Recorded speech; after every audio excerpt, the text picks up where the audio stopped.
അപ്പോൾ ഞാൻ ഇപ്പോൾ ഉള്ളത് ബെർലിൻ സെൻട്രൽ സ്റ്റേഷനിലാണ്. അപ്പൊ ഇന്ന് രാത്രി എനിക്ക് ഒരു 11:30 ബെർലിന് ഫ്രാങ്ക്ഫോർട്ടിലേക്കാണ് ട്രെയിൻ ഉള്ളത്.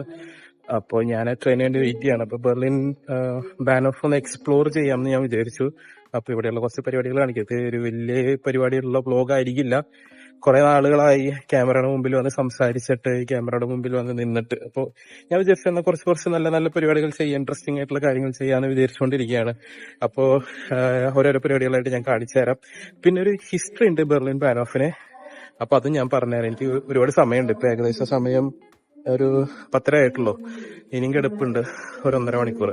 അപ്പൊ എന്തായാലും ഞാൻ എന്തെങ്കിലും കഴിക്കാൻ കിട്ടുമോ നോക്കട്ടെ. അതുകൂടെ മേടിച്ച് വന്നിട്ട് ഞാൻ നിങ്ങൾക്ക് ഇതിലുള്ള കാഴ്ചകൾ പരിപാടികളൊക്കെ പറഞ്ഞുതരാം.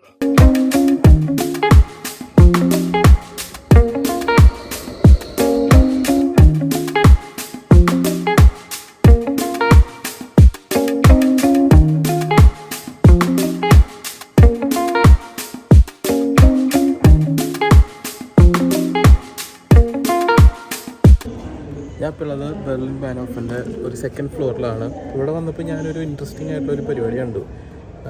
പരിപാടി എന്ന് പറഞ്ഞു കഴിഞ്ഞാൽ ബെർലിൻ ബാനോഫിൻ്റെ ഒരു മിനി വേർഷൻ, അത് ഒരു ഗ്ലാസ്സിനകത്ത് ഇട്ട് വെച്ചിരിക്കുകയാണ്. ഞാൻ കാണിച്ചു തരാം.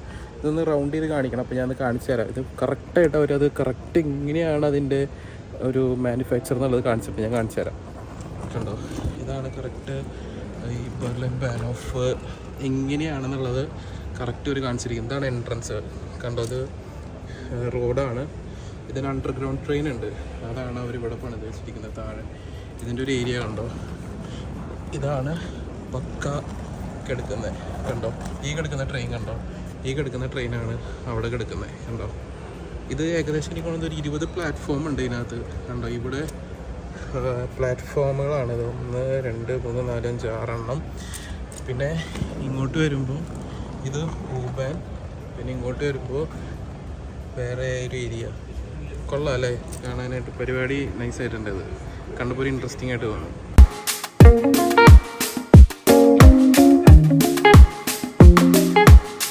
അപ്പോൾ അങ്ങനെ നമ്മുടെ പ്ലാറ്റ്ഫോം എത്തിയതാണ് എനിക്ക് ഫ്രാങ്ക്ഫോർട്ടിലേക്കുള്ള ട്രെയിൻ സമയം 23:32, അതായത് 11:32 ട്രെയിൻ.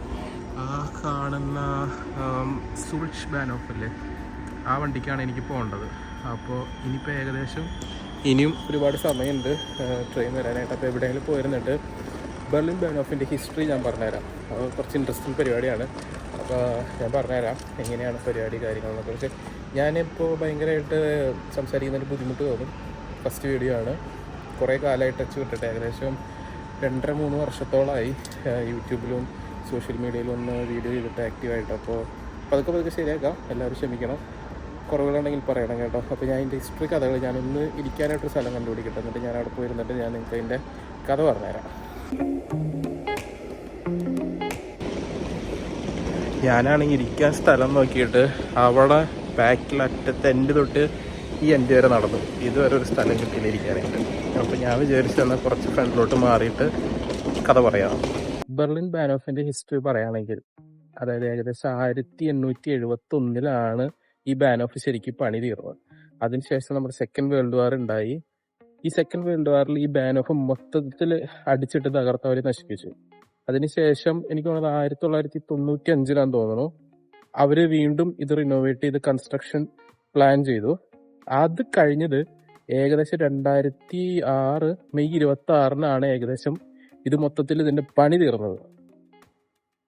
ഇത് ഒരു വലിയൊരു കാലയളവിന്റെ വലിയൊരു പരിപാടിയാണ്. ഇത് ശരിക്കും പറഞ്ഞു കഴിഞ്ഞാൽ വന്ന് കാണുമ്പോൾ നമുക്കിത് ശരിക്കും മനസ്സിലാവും എന്തുമാത്രം കഷ്ടപ്പാടാണ് ഈ സാധനം പണിതുണ്ടാക്കാനായിട്ട് ഇത്ര വർഷം കൊണ്ട് അവരെടുത്തെന്നുള്ളത്. ഏകദേശം ഇതിന്റെ ഈ ബിൽഡിങ്ങിന്റെ ഒരു പ്രത്യേകത ഞാൻ പറഞ്ഞുതരാം. ഒരു 85,000 സ്ക്വയർ മീറ്റർ ഗ്ലാസ് കൊണ്ടാണ് ഇവരിത് ഫുള്ള് സെറ്റപ്പ് ആക്കി ചെയ്തിരിക്കുന്നത്. പിന്നെ ഒരു 8,600 ടണ്ണ് ഇവര് എനിക്ക് തോന്നുന്നു നമ്മുടെ ഇരുമ്പുണ്ടല്ലോ അത് വെച്ചിട്ടാണ് ഇതിന്റെ പരിപാടി നടത്തിയിരിക്കുന്നത്. 20 പ്ലാറ്റ്ഫോംസ് ആണ് ഈ ബിൽഡിങ്ങിന്. അതായത് ഈ ട്രെയിൻ ട്രാക്കുകൾക്ക് വേണ്ടിയിട്ട് 20 പ്ലാറ്റ്ഫോംസ് ആണ് ഉണ്ടാക്കിയിരിക്കുന്നത്. അത് ശരിക്കും പറഞ്ഞ ഒരു അത്ഭുതമാണ് ശരിക്കും ബാനോഫ് കാണാനായിട്ട്. ഇപ്പൊ നമ്മുടെ നാട്ടിൽ നിന്ന് വരുന്ന ഒരാൾക്ക് ഇതൊക്കെ കാണുമ്പോൾ ശരിക്കും പറഞ്ഞാൽ വലിയൊരു അത്ഭുതമാണ്. ശരിക്കും പറഞ്ഞു കഴിഞ്ഞാൽ എനിക്കൊരു പ്ലാൻ ഉള്ളതെന്ന് പറഞ്ഞു കഴിഞ്ഞാൽ ജർമ്മനിയിലെ എല്ലാ ബാനോഫുകളും, അതായത് എല്ലാ സെൻട്രൽ സ്റ്റേഷനുകളും പോയി അവിടെ എക്സ്പ്ലോർ ചെയ്യുക, അതിന്റെ കൺസ്ട്രക്ഷൻ എങ്ങനെയാണെന്ന് നോക്കുക, പഠിക്കുക എന്നുള്ളത് ഒരു ആഗ്രഹമുണ്ട്. എനിക്കതൊരു വ്ളോഗുകളായി ചെയ്താൽ കൊള്ളാമെന്ന് ആഗ്രഹമുണ്ട്. നടക്കും എന്നുള്ള കാര്യം എനിക്കറിയില്ല. പക്ഷെ ഇതെന്റെ ഫസ്റ്റ് വ്ളോഗാണ്.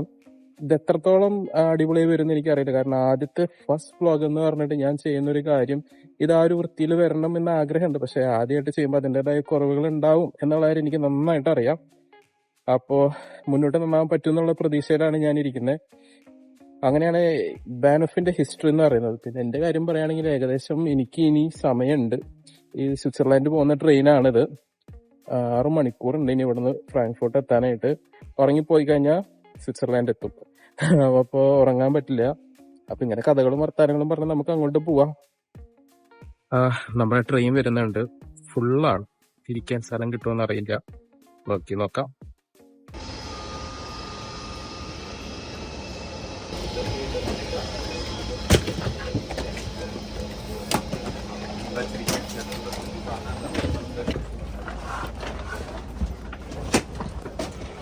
ഓക്കെ, നമുക്ക് സീറ്റ് കിട്ടി. സീറ്റ് ചെയ്തിട്ട് ബാക്കി കാര്യങ്ങൾ വിശേഷം പറയാം. അങ്ങനെ ഫൈനലി നമ്മൾ ട്രെയിനകത്ത് കയറി സീറ്റ് കിട്ടി. ഭാഗ്യം. ഇത് ഇവിടെ നിന്ന് എടുക്കുന്ന ട്രെയിൻ ആയതുകൊണ്ട് ഫുള്ളായിരുന്നില്ല. രക്ഷപ്പെട്ടു. എനിക്ക് തോന്നുന്നത് നൈറ്റ് ട്രെയിൻ ആയതുകൊണ്ട് നമുക്ക് കൂടുതൽ കാര്യങ്ങൾ സംസാരിക്കാൻ പറ്റില്ല. പോകുന്ന വഴിക്കുള്ള ഓരോ കാര്യങ്ങൾ ഇനിയിപ്പോൾ എങ്ങനെ പറയുമെന്ന് എനിക്കറിയില്ല. നോക്കാം. ഞാൻ കൂടുതലും ICയുടെ ടിക്കറ്റ് എടുക്കുമ്പോൾ നൈറ്റ് ട്രെയിനിലാണ് കൂടുതലും യാത്ര ചെയ്യാറ്.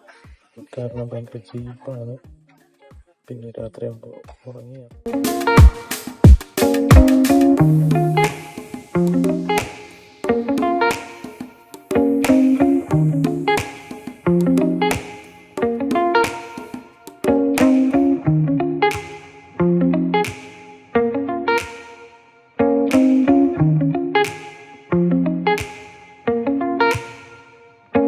അടുത്ത സ്റ്റോപ്പ് ഫ്രാങ്ക്ഫർട്ട് ബാനോഫ് എത്തുകയാണ് ഞാൻ.